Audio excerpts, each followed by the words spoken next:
Seja muito bem-vindo ao nosso canal de estudos bíblicos. Seguimos com a nossa série sobre os livros de Jeremias, Lamentações, Ezequiel e Daniel. E hoje chegamos ao livro de Daniel, onde veremos a história de um jovem e seus amigos. Importante você ter em mãos a sua Bíblia para juntos lermos algumas das passagens que usaremos como base para esse estudo. E importante também juntos orarmos a Deus para que Ele nos oriente nesse estudo. Deus e Pai, nós te agradecemos a oportunidade de estudarmos a Tua Palavra. Queremos te pedir que Tu nos orientes nesse estudo e que Tu nos ajudes a colocar em prática aquilo que viermos a aprender. Em nome de Jesus, te pedimos e agradecemos. Amém. Vamos lá então ler o nosso primeiro texto. Leremos alguns versículos do capítulo 1 de Daniel e alguns versículos do capítulo 2. Veremos alguns versículos alternados e eu vou citar esses versículos para você poder me acompanhar. Então, Daniel, no capítulo 1, inicialmente nós leremos os versículos 3 e 4. O texto sagrado nos diz o seguinte: Depois o rei ordenou a Aspenaz, chefe dos seus eunucos, que trouxesse alguns dos filhos de Israel, tanto da linhagem real como dos nobres, jovens, sem nenhum defeito, de boa aparência, sábios, instruídos, versados no conhecimento e que fossem competentes para servirem no palácio real. E que Aspenaz lhes ensinasse a cultura e a língua dos caldeus. E aí nós vamos ao versículo 6. Entre eles se achavam Daniel, Hananias, Misael e Azarias, que eram da tribo de Judá. Seguimos agora para o capítulo 2, onde lemos no versículo 1 a 2 o seguinte: No segundo ano do seu reinado, Nabucodonosor teve uns sonhos que o deixaram perturbado e sem dormir. Então o rei mandou chamar os magos, os encantadores, os feiticeiros e os caldeus para que lhe dissessem o que ele havia sonhado. Eles vieram e se apresentaram diante do rei. E agora, lá no verso 4 e 5, nós lemos: Os caldeus disseram ao rei em aramaico: Que o rei viva eternamente. Conte o sonho a estes seus servos e daremos a interpretação. Mas o rei respondeu aos caldeus: Uma coisa é certa, se não me contarem o sonho e a sua interpretação, vocês serão despedaçados e as casas de vocês serão reduzidas a ruínas. E aí nós seguimos logo adiante, do verso 11 a 13, nesse mesmo capítulo 2, lemos o seguinte: Isso que o rei exige, isso os caldeus dizendo ao rei, respondendo ao rei, isso que o rei exige é difícil e não há ninguém que o possa revelar diante do rei, a não ser os deuses, e estes não moram entre os mortais. Ao ouvir isso, o rei ficou tão irado e furioso que mandou matar todos os sábios da Babilônia. Saiu o decreto segundo o qual os sábios deveriam ser mortos. Foram buscar também Daniel e seus companheiros para que fossem mortos. Pulando lá para o verso 16 ao 19, nós lemos: Daniel foi falar com o rei para pedir que lhe desse tempo, e ele revelaria ao rei sua interpretação. Então Daniel foi para casa e explicou a situação a Hananias, Misael e Azarias, seus companheiros, para que pedissem misericórdia ao Deus do céu sobre esse mistério, a fim de que Daniel e os seus companheiros não fossem mortos com o resto dos sábios da Babilônia. Então o mistério foi revelado a Daniel numa visão de noite. Daniel bendisse o Deus do céu. Em nossos estudos anteriores, nessa série, vimos que Nabucodonosor, rei da Babilônia, invade Judá pela primeira vez em 605 a.C. Nessa época, ele levou várias pessoas da nobreza para a Babilônia, entre eles Daniel e mais 3 jovens, conforme nós lemos no texto. Levou também algumas taças e vasos do templo de Salomão.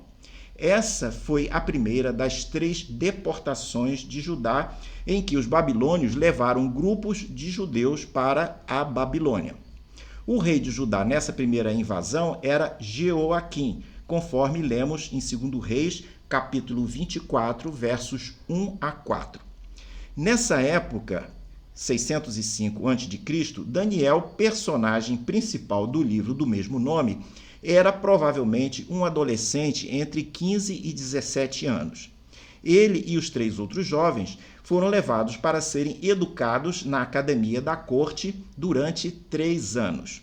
Eles foram imersos na cultura babilônica e aprenderam línguas estrangeiras, em especial a língua dos seus conquistadores. Daniel se desenvolve e se torna um exímio administrador e profeta de Deus. A duração de seu ministério abrange 70 anos, a mesma duração do cativeiro na Babilônia. Daniel deve ter vivido até os 85 anos de idade ou até mais um pouco. Provavelmente ele escreveu seu livro no final de sua vida, o que pode ter ocorrido por volta de 530 a.C. ou alguns anos depois.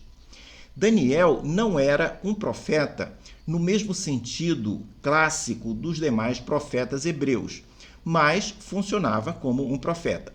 Escreveu as escrituras inspiradas e atuou como funcionário do governo babilônio. Ele era um administrador em uma terra gentia, ao invés de ser um profeta pregador.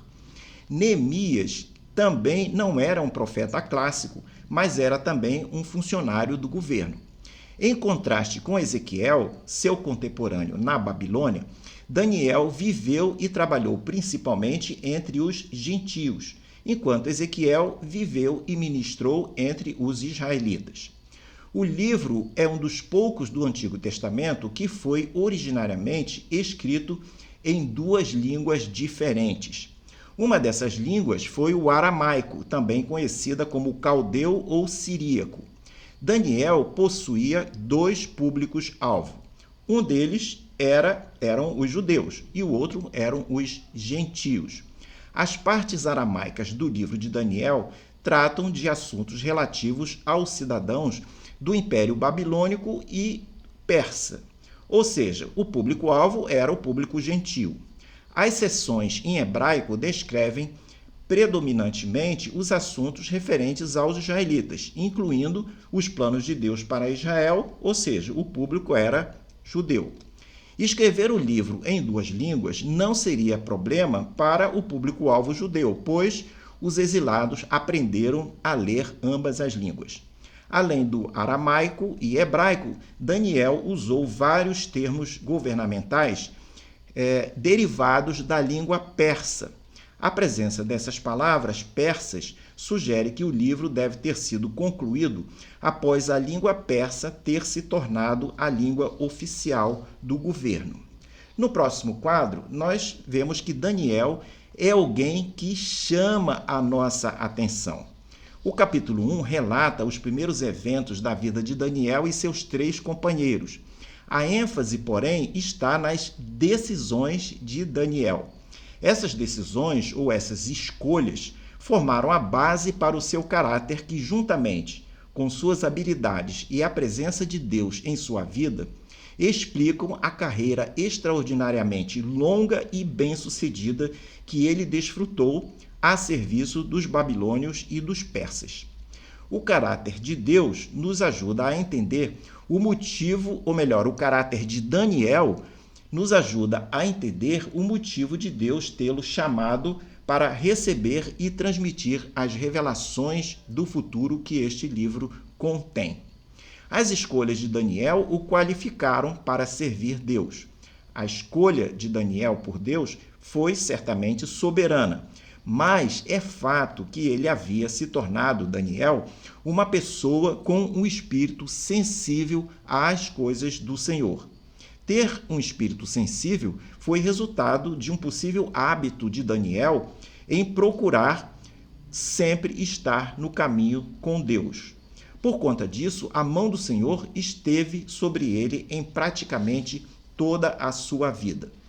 Ele, Daniel, foi beneficiado pela política da Babilônia em valorizar povos conquistados.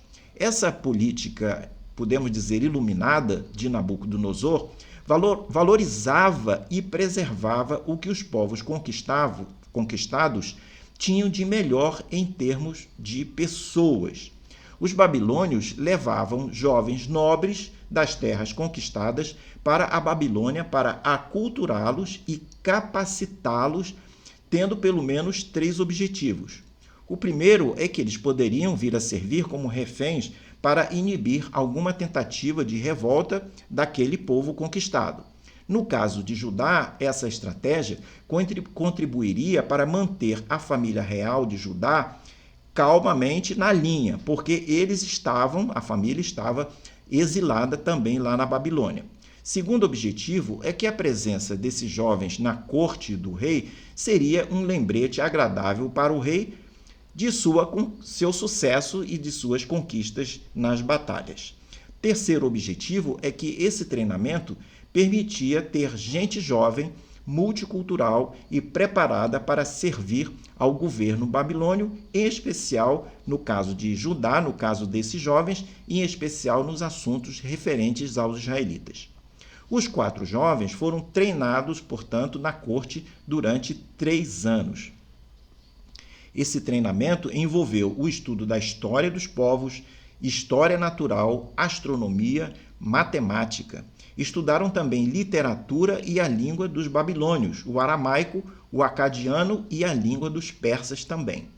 Aprender a língua de um povo ajuda a entender a cultura daquele povo e ajuda também a absorver a visão de mundo que esse povo possui. Com isso, Nabucodonosor procurava fazer com que esses jovens assimilassem uma cultura diferente e os tornassem cidadãos babilônios. Por outro lado, para sobreviver e poder testemunhar de seu Deus na corte babilônica, os jovens tinham que entender a cultura daqueles que os cercavam. Da mesma forma, o cristão hoje deve se interessar em conhecer a cultura do lugar onde ele vive, para poder testemunhar melhor do Evangelho. Em termos pessoais, tudo indica que Daniel era uma pessoa agradável na aparência, era uma pessoa inteligente e rápido em aprender. Socialmente, ele estava pronto e capaz de viver na corte do rei sem criar constrangimento para si mesmo ou para os outros. Nesse aspecto, ele agiu de forma semelhante ao que aconteceu com José e com Moisés na corte do faraó do Egito. No próximo quadro, nós abordamos uma questão interessante, que é o sonho do Nabucodonosor e o fracasso dos seus conselheiros na interpretação desse sonho. O capítulo 2 é importante porque registra uma visão geral da história e do futuro. Daniel escreveu o capítulo 2, verso 4, até o capítulo 7, verso 28, na língua aramaica, porque seu objetivo era que esse texto alcançasse os não-judeus. O aramaico era a língua comum no mundo gentil onde Daniel vivia. Quem quiser entender as escrituras proféticas deverá estudar esse capítulo em termos do esboço geral do plano de Deus para as nações, para Israel e para o glorioso reino do Messias. Em nenhum outro lugar das Escrituras, exceto em Daniel capítulo 7, há um quadro mais abrangente da futura história em termos do mundo todo. Nesse relato que estamos considerando, a história vai desde o tempo de Daniel, cerca de 600 anos antes de Cristo, até a segunda vinda de Jesus. É bastante tempo. Os eventos desse capítulo aconteceram no 2º ano do reinado de Nabucodonosor. É provável que nesse tempo Daniel já tivesse terminado aquele período de 3 anos de aprendizagem na corte da Babilônia. Ele possivelmente já havia começado a trabalhar para o governo conforme era a previsão. Nabucodonosor tinha sonhos que o perturbavam, é isso que nós lemos. Talvez, em vez de ser um sonho ou vários sonhos, fossem um único sonho recorrente que se repetia. Os antigos consideravam os sonhos como tendo significado e com prenúncios de acontecimentos vindouros. É possível que Deus usasse esse mecanismo como elemento de comunicação com o rei. Quando os sonhos eram enigmáticos, precisavam ser interpretados. É o que vai acontecer aqui, que veremos daqui a pouco. Deus tinha um papel específico para o rei Nabucodonosor, dentro do propósito divino de julgamento de Israel e posterior restauração do povo. O rei reúne os seus sábios, estudiosos, encantadores, feiticeiros, videntes, astrólogos, que eram aqueles que estudavam os corpos celestes naquela época, e todos eles, o rei procurava que todos eles pudessem interpretar o significado do sonho que ele estava tendo, talvez de forma repetida. Era costume que os reis babilônicos contassem seus sonhos a seus conselheiros, e era esperado que eles fornecessem uma interpretação que atendesse ao monarca. No entanto, Nabucodonosor queria que os sábios não apenas lhes dessem uma interpretação, mas antes lhes dissessem qual era o sonho. Eles tinham que adivinhar qual era o sonho que Nabucodonosor estava tendo. É possível que os sábios fossem muito mais velhos do que o rei, que possivelmente era jovem nessa época. Nós lemos no início do relato, que era o segundo ano do reinado de Nabucodonosor. Os conselheiros não tinham como saber o que o rei havia sonhado. Eles passam, então, a dizer ao rei que o que ele estava lhes pedindo era humanamente impossível de ser feito, e realmente era. O rei fica extremamente irritado com esses conselheiros mais velhos, devido, talvez, à maneira como eles apresentaram o assunto, ou talvez ele tivesse, o rei, duvidando da competência deles, da sinceridade deles, ou mesmo da honestidade. Dada a ausência de uma resposta satisfatória, o desdobramento disso é que Nabucodonosor decide executar todos os sábios da cidade da Babilônia, em especial aqueles que eram seus conselheiros mais próximos. O problema é que Daniel e seus 3 amigos foram enquadrados involuntariamente no decreto do rei, por estarem no grupo dos conselheiros do rei, apesar de não terem sido chamados, junto com os outros sábios, para decifrar o sonho de Nabucodonosor, pois eles, os 4, Daniel e os 3, eles eram novos, eram noviços, eram trainees, eles estavam sendo treinados. No próximo quadro, Daniel é chamado para interpretar o sonho do rei. E como isso acontece? Quando Daniel soube de sua sentença, ele pede a Arioque, que era o chefe da guarda, para que lhe conseguisse um prazo. Ele declara que, se tivesse algum tempo, poderia interpretar o sonho do rei. Arioque dá o prazo a Daniel. O mais difícil era que, antes de interpretar o sonho, Daniel teria que saber qual era o sonho, porque o rei não havia contado o sonho para ninguém. Recebido o prazo, Daniel, juntamente com seus 3 companheiros, faz o que hoje todo crente deve fazer frente a situações complicadas. Eles se colocam diante de Deus em oração, pedindo a compaixão de Deus e pedindo que essa compaixão se manifestasse, revelando qual era o sonho que o rei havia tido. Pedem também que Deus lhes revelasse a interpretação daquele sonho. Tudo isso para que eles não fossem mortos junto com os demais conselheiros, os demais sábios. Deus revela a Daniel o sonho e revela também o seu significado através de uma visão. Após o tempo pedido, Daniel então retorna ao chefe da guarda, dizendo que estava pronto para falar com o rei e lhe revelar qual é o sonho. Daniel teve que passar pelo chefe da guarda para chegar ao rei, já que Nabucodonosor havia ordenado a esse oficial executar todos os sábios e conselheiros. O comandante do rei introduz então Daniel na presença de Nabucodonosor. Arioque era o nome desse oficial, apresenta Daniel ao rei dizendo que ele, o comandante, havia descoberto o jovem talentoso entre os exilados de Judá, dentre todos os povos que estavam ali na corte. O chefe da guarda tinha certamente grande confiança em Daniel, pois se Daniel falhasse, ele mesmo, o chefe da guarda, estaria muito complicado. O chefe da guarda, o Arioque, estava convencido de que Daniel tinha a solução para o problema. Quando apresentado ao rei, o próprio Nabucodonosor passa a ver o jovem Daniel da mesma forma, ou seja, que ele, o jovem, teria a solução para o mistério do seu sonho. Daniel declara que nenhum ser humano, nem os sábios babilônicos, nem ele mesmo poderia responder ao que o rei exigia, e que a revelação que ele, Daniel, iria fazer não vinha dele próprio, mas do verdadeiro Deus, que era maior do que qualquer outro Deus. Dessa forma, Daniel deu toda a glória a Deus. No próximo quadro, o sonho do rei e a interpretação de Daniel. É isso que nós abrimos mais um pouquinho.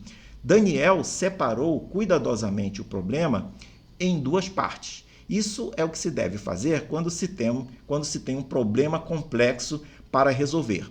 A divisão do problema feita por Daniel foi: primeira parte, saber qual era o sonho. Segunda parte, saber a interpretação do sonho. O sonho era uma profecia que falava de 4 reinos futuros e mais um 5º reino.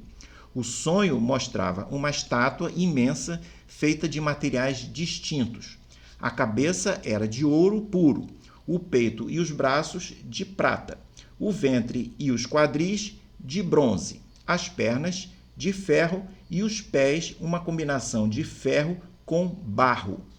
Cada uma dessas partes principais da estátua representavam 4 reinos futuros. As 2 coxas da estátua representavam 2 principais divisões de um desses reinos futuros ou impérios que viria, de alguma forma, a existir. A cabeça seria a Babilônia, representaria a Babilônia. Os demais reinos, segundo alguns intérpretes, seriam a Pérsia, a Grécia ou a Macedônia e Roma, todos reinos futuros àquele momento que estava sendo vivido. Daniel explica a Nabucodonosor que Deus havia dado a ele, ao rei, soberania representada pela cabeça da estátua. Havia-lhe dado também poder representada pelo peso da cabeça. Teria-lhe dado força representada pelo fato da cabeça estar no topo do corpo. E teria-lhe dado glória representada pelo fato da cabeça ser de ouro puro. A existência de uma única estátua sugere que esses reinos, embora distintos em suas identidades, na verdade formavam um único conjunto que na prática era um conjunto que se opunha a Deus. Isso explica porque a estátua é destruída por uma pedra solta, conforme o relato que nós não lemos, mas você poderá ler posteriormente. Essa pedra solta, ela vem rolando e acaba atingindo o pé daquela estátua e a estátua como um todo é destruída. Há um 5º reino que surge a partir dessa pedra solta que destrói os outros 4 reinos. E alguns intérpretes acreditam que esse 5º reino, inicializado pela queda da pedra, representa o reino de Deus, composto por todos os crentes que aceitam Jesus como Messias Salvador, como Messias Senhor. Esse rei deverá surgir quando o Messias vier, destruindo completamente todos os reinos terrenos.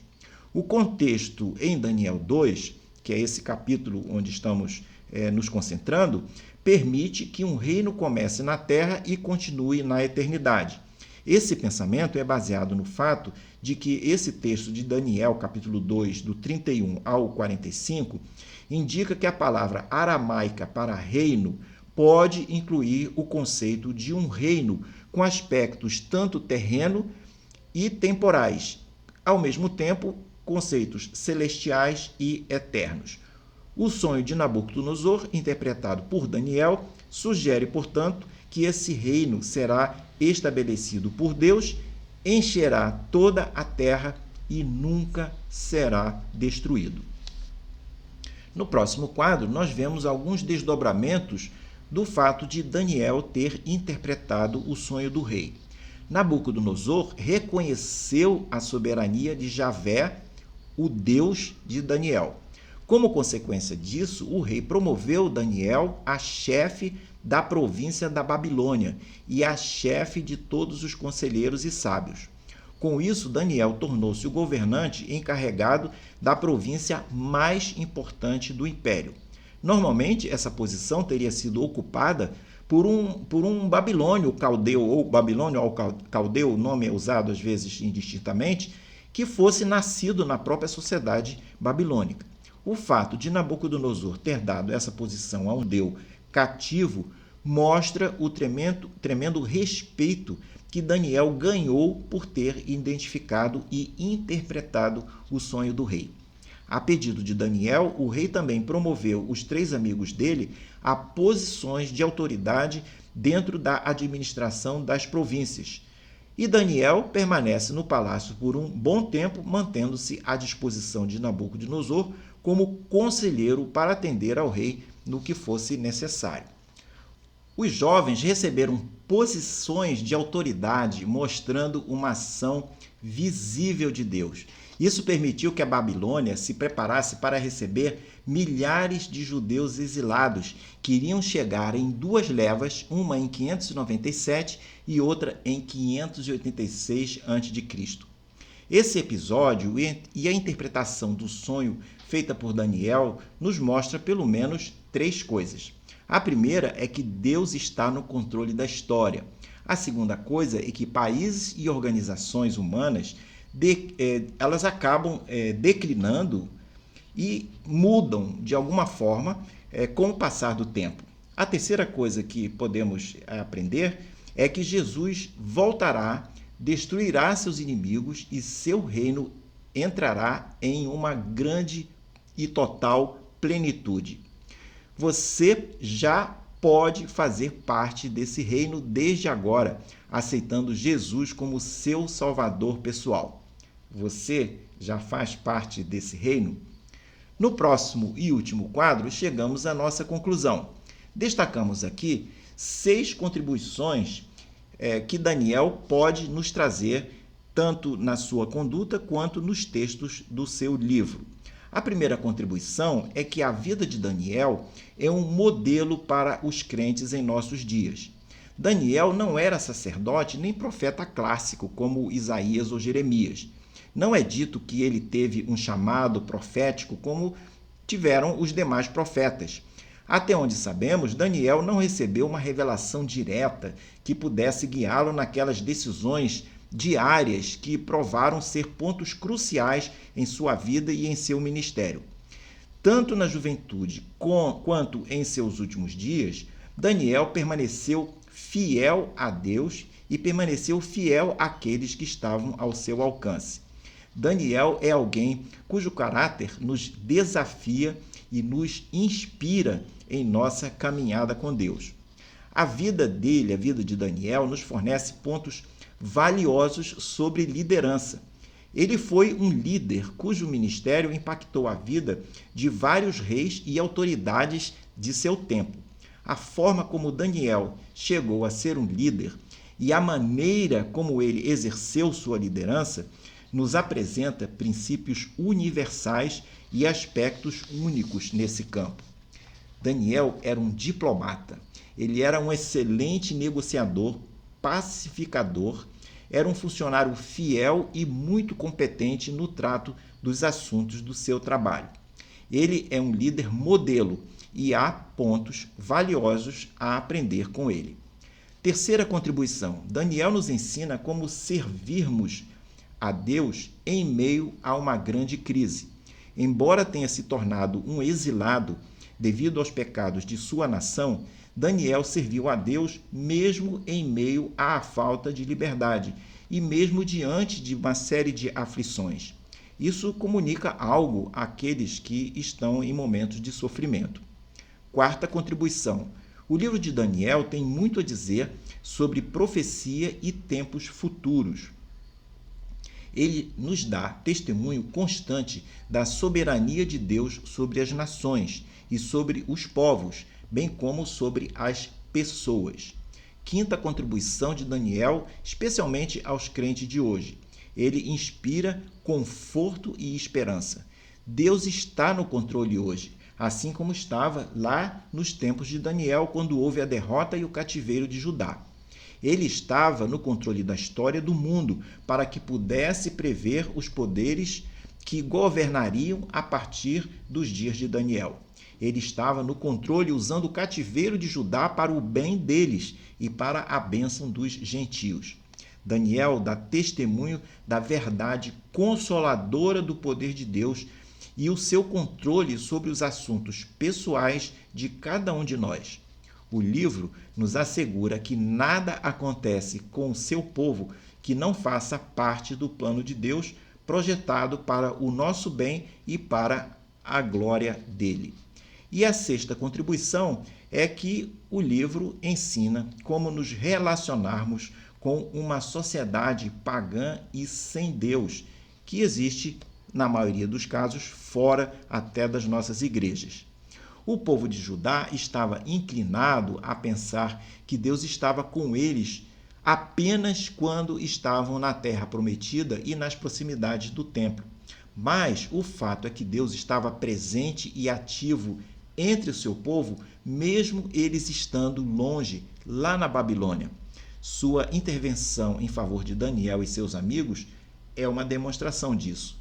Com esses exemplos, aprendemos como podemos viver em uma sociedade pagã e, ao mesmo tempo, dar testemunho da majestade, do poder e da graça de Deus. Ficamos hoje por aqui. Espero que você tenha gostado desse estudo inicial sobre Daniel. No próximo quadro, você encontra um panorama dessa série que está chegando ao final. Espero que você tenha gostado e espero também vê-lo em uma próxima oportunidade. Deixo com você um grande abraço.